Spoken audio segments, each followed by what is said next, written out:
When did you become passionate about nurturing te reo Māori? When I got my moko kauwai done.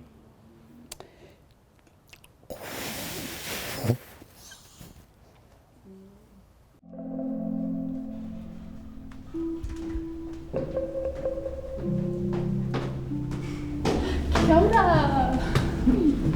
Kia ora.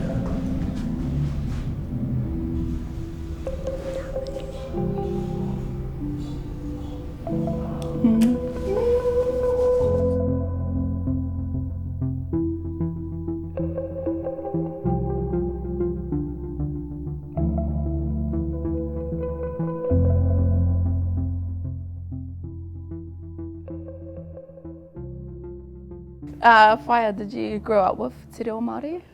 No, I didn't. My mother was fluent in te reo. My sisters and my brother were brought up in reo, and I was obviously around reo. On reflection now with my sisters, I see the sadness as they see their mokopuna growing up in Kohanga, Kura and all those places. Yeah. Yeah. How did that make you feel? I felt angry when I started learning reo. I felt angry at society and what Pākehā had done to my sisters and my family. But now I've passed that journey of anger and I'm on another journey of healing and restoration for the generations to come. I didn't grow up around our reo. There was in primary school, there was a te reo Māori teacher who would come in and have half-hour sessions with us, but it wasn't this is your reo, this is your voice within te ao Māori. And so I never really did it. You know, it was, in our whānau, there's just heaps of conforming to westernisation, colonisation. You don't need to learn your reo, you don't need to know where you're from, you just have to adapt to this environment. You have to, our culture, who we are, doesn't serve us in society, so no one taught us. No one thought it was important. When did you become passionate about nurturing te reo Māori? When I got my moko kauwai done.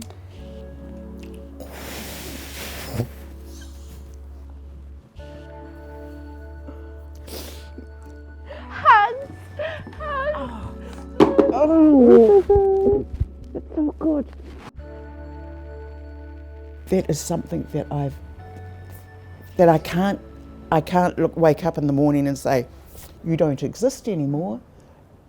It keeps on telling me. My reflection keeps on telling me that I must continue to do these things. And especially around my reo. My reo journey is the most important, because if I don't have reo, I don't have this, I don't have tikanga, I don't have kaupapa, I don't have any of kawa, I don't have any of that. I might as well cancel myself out as a Māori woman, but I'm never going to do that. In fact, I'm empowered by it. It's really crying out. I think it just strikes home because my sister and I are one of the first in our family to ever proclaim a lot of things within te ao Māori, and being the first and being the only is really hard. And yeah, it's so beautiful because I dream of everything that you experience, and how you live and walk through the world now. And it's really inspiring and encouraging to hear. But at the moment, it still just remains a dream. Yeah, and especially around our reo. It's I speak many languages within te ao Māori that aren't with words, I can go into the ngāhere and then I'm just like, oh my God, all these people are talking to me. And I'm like, oh, they're my tupuna. But I can't converse with them yet. They'll say something to me in Māori and I'll say something back to them in Pākehā, and it's that doesn't work, I speak a language that holds no authority in the world that I live in, What would you like for te reo Māori in the future? I would like for my whānau for it to not be called a hobby, but be just your voice. I've had many conversations where it's like, oh, that's so cool that you're learning Te Reo Māori. It's such a good hobby to have. It's like, no, I'm not learning how to knit.